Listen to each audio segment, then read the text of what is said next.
Hello friends, I am Manisha Sachdeva. I'm a makeup artist, Reiki healer and beauty specialist, also a service provider at your doorstep. Wishing you a very happy new year to all of you, my friends. ये एक surprise video था. It was not plan but मुझे intuition आ रही थी कि मुझे video बनानी चाहिए, तो इसीलिए आज मैं ये वीडियो बना रही हूँ. तो गाइज आज का मेरा वीडियो है चिंता क्या है और योजना क्या है. प्लानिंग और worry, difference between worry and planning, right? So let's get started to the video. So let me explain what is worry. Worry क्या है? Thinking of a subject again and again without taking a proper action to resolve, that is called worry. इसका मतलब ये है कि अगर हम किसी एक चीज के बारे में अगर हम बार बार सोची जा रहे हैं उसके लिए फिर हम एक्शन नहीं ले रहे हैं, तो वो एक चिंता करने का विषय है. तो जैसे कि एग्जाम्पल के तौर पे हम ले लेते हैं, अगर मैं ये सोच रही हूँ कि मैं मोटी हो रही हूँ, मेरे पास मोटापा आ रहा है, अगर मैं सिर्फ सोची जा रही हूँ तो वो एक चिंता का कारण है, वो एक वरी है. अगर मैं इस चीज को इसके लिए मैं अगर एक्शन लेती हूँ, वो है प्लानिंग, योजना. अगर मैं इसके लिए मैं उसके बाद सोचूं, ये चिंता करने के बाद अगर मैं सोचूं कि मैं मोटी हो रही हूँ, तो ना मैं अपना डाइट प्लान थोड़ा चेंज कर लेती हूँ. मैं सुबह आधा घंटा पहले उठ जाती हूँ, थोड़ा एक्सरसाइज कर लेती हूँ. अगर हम ये वरी करने के बाद अगर हम कुछ उसके लिए एक्शन लेते हैं, that is called a planning.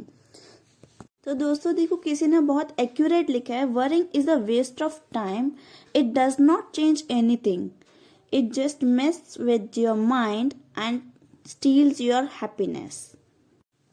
तो इसका मतलब ये है कि वरी जो है वो हमारा जस्ट वेस्ट ऑफ टाइम है. अगर हम फालतू के बारे में जस्ट सोचे जा रहे हैं, कुछ और एक्शन नहीं ले रहे हैं, तो वो टाइम ही वेस्ट कर रहा है हमारा. और सोचने से सिर्फ कुछ चेंज नहीं हो जाता. It just messed up with your mind, कि हमारे माइंड को जस्ट मेस्ड अप कर देता है, परेशान कर देता है. और इस चिंता की वजह से हमारा जो आज की खुशी है, जिस चीज को हम खुश होना चाहिए, और अपने हैप्पीनेस, मतलब हमारी ये हैप्पीनेस को बर्बाद करके रख देती है चिंता. तो इसीलिए हमको फालतू की चिंता नहीं लेनी चाहिए. सो इसको मैं थोड़ा और एक्सप्लेन करती हूँ कि वरी जो है वो सिर्फ ओनली थिंकिंग, नो सोल्यूशन. मतलब इसका ये, अगर हम वरी से क्या होता है कि अगर हम सोचते रहते हैं, उसका क्या है, कोई सोल्यूशन नहीं निकलता है. तो that is called a worry.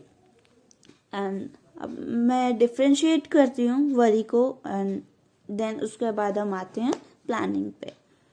तो फर्स्ट पॉइंट है हमारा कि ओनली थिंकिंग, नो सोल्यूशन. मतलब पहला ये है कि हम खाली सिर्फ सोच ही जा रहे हैं, कोई सोल्यूशन ही नहीं निकल रहा है, ना कोई हम सोल्यूशन निकाल रहे हैं. दूसरा है कि होपलेस हो जाते हैं हम लोग. तो होपलेस नहीं होना है हमको, होपफुल होना है, राइट? एंड थर्ड पॉइंट हमारे ये है कि ये आउट ऑफ कंट्रोल हो जाती है सिचुएशंस जो है. अगर हम खा के सोचते रहते हैं, तो हमारा माइंड इतना स्ट्रेस्ड अप हो जाता है, इतना फेड अप हो जाते हैं कि वो माइंड हमारा आउट ऑफ कंट्रोल चला जाता है. हम ना सोचते भी वो सब चीजें सोचने लग जाते हैं. फोर्थ पॉइंट है सिक. अगर हम ज्यादा सोचते रहते हैं, हमारा माइंड इतना परेशान रहता है, इतना ओवर एक्टिव हो जाता है उस चीजों को सोचने के लिए, तो कुछ फिर ऐसी चिंताएं होती है जो हमें बहुत इरिटेट करती है. हमारी तबीयत भी खराब होने लग जाती है, हेडेक होता है, कभी कुछ खाने का मन नहीं करता, ऐसे सिकनेस, इलनेस आ जाती है. फिफ्थ हमारा पॉइंट है स्टक इन अ सिचुएशन. हम उस सिचुएशन के अंदर स्टक होके रह जाते हैं, उस सिचुएशन से हम बाहर नहीं आते. जब तक बाहर कैसे आएंगे, जब तक हम उसका कोई सोल्यूशन नहीं निकालेंगे, तब तक हम उस सिचुएशन के अंदर स्टक ही रहेंगे. सो लेट्स अब मैं प्लानिंग पर आती हूँ. प्लानिंग की डेफिनेशन ये है कि thinking of a subject again and again taking a proper action to resolve, that is called a planning. अगर हम किसी सिचुएशन के बारे में सोच ही जा रहे हैं, उसके बाद हम उस सोचने के बाद उसका अगर हम एक्शन निकाल लेते हैं, उसका सॉल्यूशन हम निकाल लेते हैं, तो that is called a planning. The worry is मतलब वरी जो है हमारी प्लानिंग में कन्वर्ट हो जाती है. There is a very thin line between worry and planning, right. तो अब हम प्लानिंग के उस पे आते हैं, उसके पॉइंट्स पे हम डिफ्रेंशिएट करते हैं. प्लानिंग में हमें सॉल्यूशन ओरिएंटेड होते हैं कि हमारे प्लानिंग में क्या है कि हमें सॉल्यूशन ढूंढने होते हैं कि अगर ये दिक्कत आ रही है, ये प्रॉब्लम है, तो उसका सॉल्यूशन क्या है.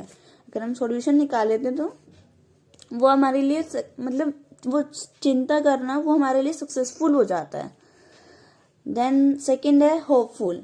अगर हम कुछ सोच लेते हैं कि हाँ मुझे ऐसे करना है, तो उसके लिए हम होपफुल हो जाते हैं कि हाँ मैं ये करूँगी. कोई फिर नेगेटिविटी नहीं आती है हमारे अंदर.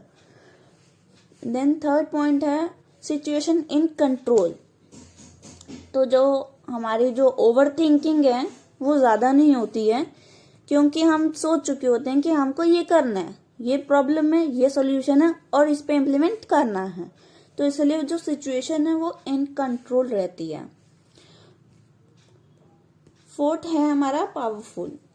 अगर हम किसी चीज़ को चाहते हैं करना, तो वो हमें और मोटिवेट करता है, और पावरफुल हो जाते हैं हम लोग. अगर हम पॉजिटिव रहते हैं ना, तो सारी चीज़ें बहुत पावरफुल होती हैं, मतलब हो जाती हैं. इट फील्स लाइक कि हम बहुत पावरफुल है, I can do it, right. Then last इसका है नेक्स्ट स्टेप. तो जैसे हम वरी में स्टक रहते हैं इस सिचुएशन के अंदर, तो इसमें यह है कि एक हमने प्लानिंग करी, उसको कंप्लीट करा, इम्प्लीमेंट करा, देन हम आगे मतलब आगे की प्लानिंग और फिर सोच सकते हैं कि अब मुझे नेक्स्ट ये करना है, मुझे इसके बारे में प्लान करना है. एंड किसी ने ये भी कहा है कि अगर हमारी लाइफ एकदम प्लान रहती है ना, हाँ अगर हम प्लान करके चलते हैं अपने गोल्स को अचीव करने के लिए, तो हम हमेशा सक्सेस पाएंगे ही पाएंगे. और अगर आपको मेरी वीडियो अच्छी लगी हो तो please do like, subscribe, share and also comment, और hit the bell icon also. Thank you so much guys. Bye bye. See you.